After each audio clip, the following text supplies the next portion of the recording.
I love a challenge, and saving the Earth is probably a good one. We all know the Earth is in trouble. We have now entered into 6X, the sixth major extinction on this planet. I often wondered if there was a united organization of organisms, otherwise known as uh-oh, and every organism had a right to vote. Will we be voted on the planet or off the planet? I think that vote is occurring right now.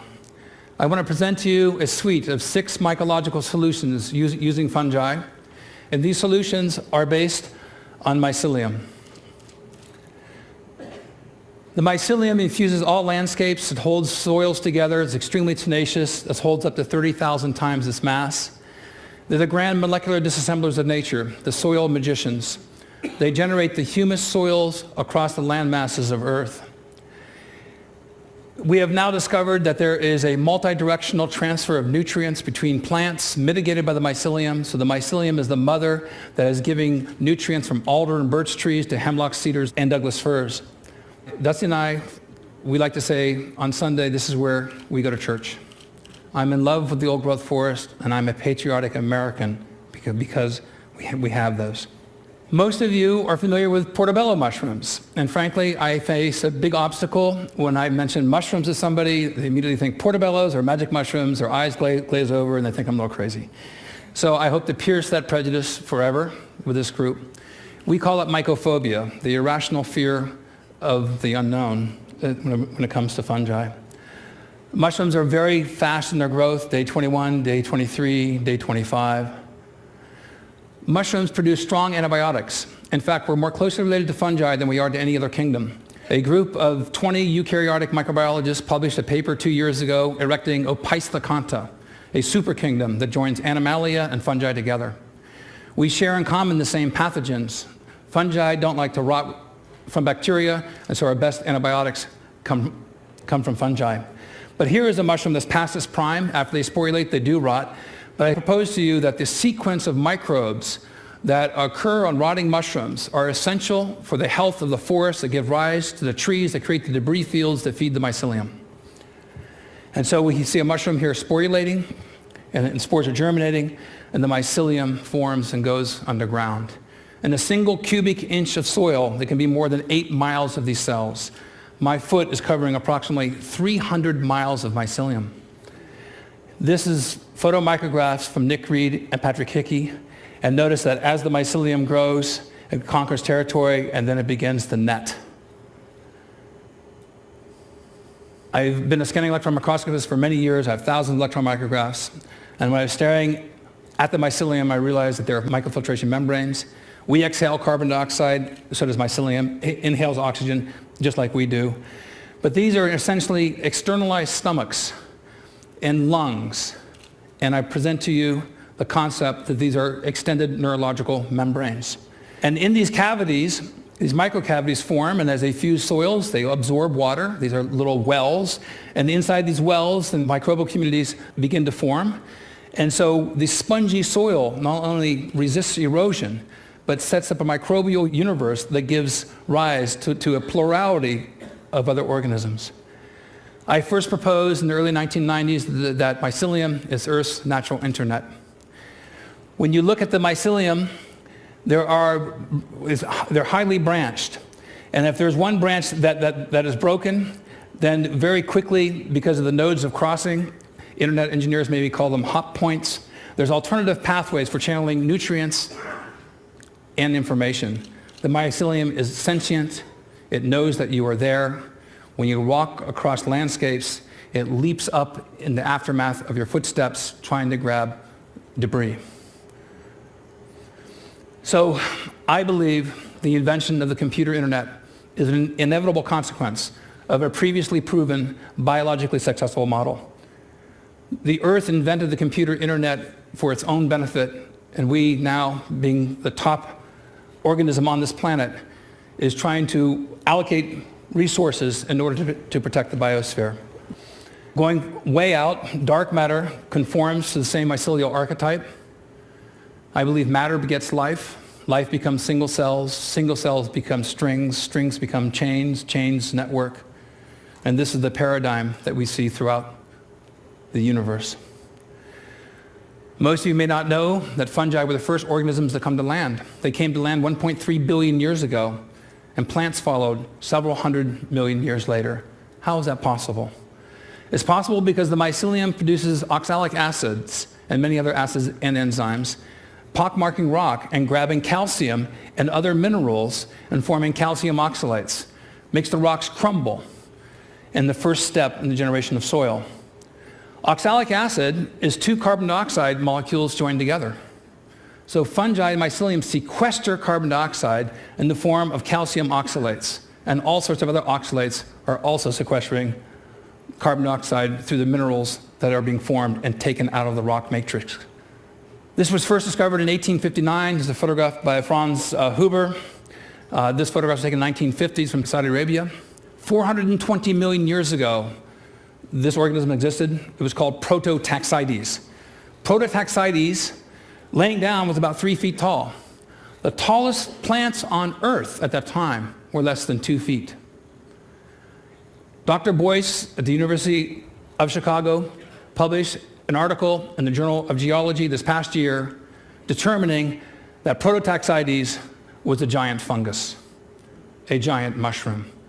Across the landscapes of Earth were dotted these giant mushrooms all across most land masses, and these existed for tens of millions of years.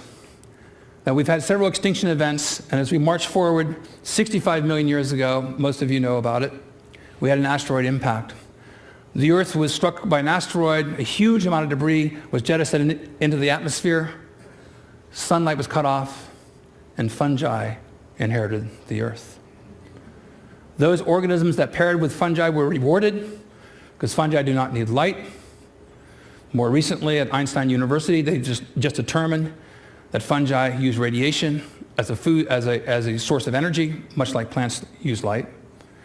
So the prospect of fungi existing on other planets elsewhere, I think, is a foregone conclusion, at least in my own mind.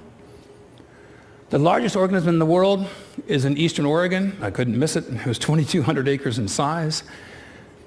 2,200 acres in size, 2,000 years old. The largest organism on the planet is a mycelial mat, 1 cell wall thick. How is it that this organism can be so large and yet be 1 cell wall thick, whereas we have 5 or 6 skin layers that protect us? The mycelium in the right conditions produces a mushroom. It bursts through with such ferocity it can break asphalt. We were involved in several experiments. I'm going to show you 6, if I can, solutions for helping to save the world. Battelle Laboratories and I joined up in Bellingham, Washington. There were 4 piles saturated with diesel and other petroleum waste. One was a control pile. One pile was treated with enzymes.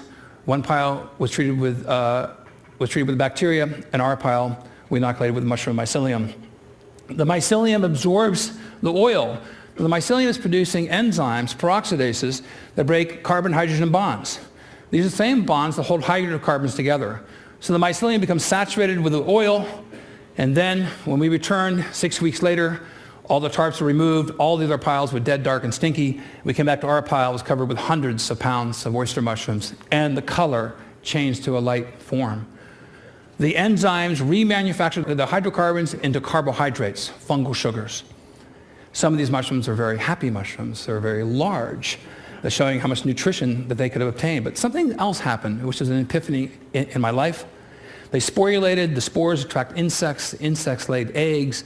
Eggs became larvae. Birds then came bringing in seeds, and our pile became an oasis of life. Whereas the other 3 piles were dead, dark, and stinky, and the PAHs, the aromatic hydrocarbons, went from 10,000 parts per million to less than 200 in 8 weeks. The last image we don't have, the entire pile was a green berm of life. These are gateway species, vanguard species that open the door for other biological communities. So I invented burlap sacks, bunker spawn, and putting the mycelium using storm-blown debris. You can take these burlap sacks and put them downstream from a farm that's producing E. coli or other waste, or a factory with chemical toxins, and it leads to habitat restoration. So we set up a site in Mason County, Washington, and we've seen a dramatic decrease in the amount of coliforms. And I'll show you a graph here. This is a logarithmic scale, 10 to the 8th power. There's more than 100 million colonies per gram. and 10 to the third power is around 1,000. In 48 hours to 72 hours, these three mushroom species reduce the amount of coliform bacteria 10,000 times. Think of the implications. This is a space-conservative method that uses storm debris, and we can be guaranteed that we'll have storms every year. So this one mushroom in particular, Drew has drawn our interest over time. This is my wife, Dusty, with a mushroom called Fomitopsis officinalis, agaricon. It's a mushroom exclusive to the old-growth forest. The Dioscorides first described in 65 AD as a treatment against consumption. This mushroom grows in Washington State, Oregon, Northern California, British Columbia, now thought to be extinct in Europe. It may not seem that large. Let's get closer. This is an extremely rare fungus. Our team, and we have a team of experts that go out, we went out 20 times in the old-growth forest last year. We found one sample to be able to get into culture. Preserving the genome of these fungi in the old-growth forest, I think, is absolutely critical for human health. I've been involved with the U.S. Defense Department BioShield program. We submitted over 300 samples of mushrooms that we boiled in hot water in mycelium, harvesting these extracellular metabolites. And a few years ago, we received these results. We have 3 different strains of agaricon mushrooms that were highly active against pox viruses. Dr. Earl Kern, who's a smallpox expert of the U.S. Defense Department, states that any compounds that have a selectivity index of 2 or more are active, 10 or greater are considered to be very active. Our mushroom strains were in the highly active range. There's a vetted press release that you can read that's vetted by DOD if you Google Stamets and smallpox, or you can go to npr.org and listen to a live interview. So encouraged by this, naturally we went to flu viruses. And so for the first time, I'm showing this. We have 3 different strains of agaricon mushrooms, highly active against flu viruses. Here's the selectivity index numbers. Against pox, you saw 10s and 20s. Now against flu viruses, compared to the ribavirin controls, we are having extraordinarily high activity. And we're using a natural extract within the same dosage window as a pure pharmaceutical. We tried against flu A viruses, H1N1, H3N2, as well as flu B viruses. So then we tried a blend, and then a blend combination. We tried it against H5N1, and we got greater than 1,000 selectivity index. I then think that we can make the argument that we should save the old-growth forest as a matter of national defense.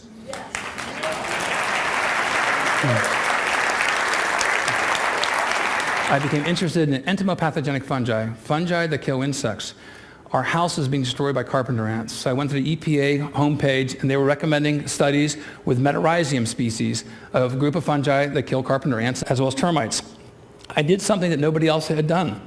I actually chased the mycelium when it stopped producing spores. These are spores, this is no spores. I was able to morph the culture into a non-sporulating form. And so the industry has spent over $100 million specifically on bait stations to prevent termites from eating your house. But the insects aren't stupid. They would avoid the spores when they came close. And so I morphed the cultures into a non-sporulating form. And I got my daughter's Barbie doll dish. I put it right where a bunch of carpenter ants were making debris fields every day in my house. And the ants were attracted to the mycelium because there's no spores. They gave it to the queen. 1 week later, I had no sawdust piles whatsoever. And then a delicate dance between dinner and death. The mycelium is consumed by the ants. They become mummified, and boing, a mushroom pops out of their head. Now, after sporulation, the spores repel, so the house is no longer suitable for invasion. So you have a near-permanent solution for reinvasion of termites. And so my house came down. I received my first patent against carpenter ants, termites, and fire ants. Then we tried extracts, and lo and behold, we can steer insects to different directions. This has huge implications. I then received my second patent. This is a big one. It's been called an Alexander Graham Bell patent because it covers over 200,000 species. This is the most disruptive technology, I've been told by executives of the pesticide industry, that they have ever witnessed.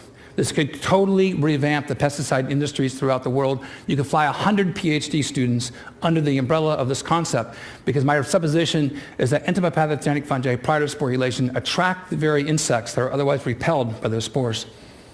And so I came up with a life box, because I needed a delivery system. The life box, you could be getting a DVD of the TED conference, You add soil, you add water, you have mycorrhizal and endophytic fungi, as well as spores like of the agarikon mushroom.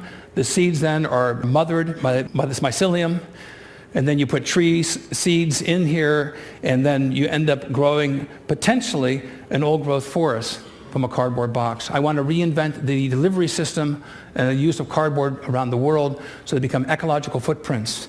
If there's a YouTube-like a site that you could put up, you can make it interactive, zip code specific, where people could join together, and through satellite imaging systems, through virtual Earth or Google Earth, you could confirm carbon credits are being sequestered by the trees that are coming through life boxes. You could take a cardboard box delivering shoes, you could add water. I developed this for DARPA, for the refugee community, corns, beans, and squash and onions.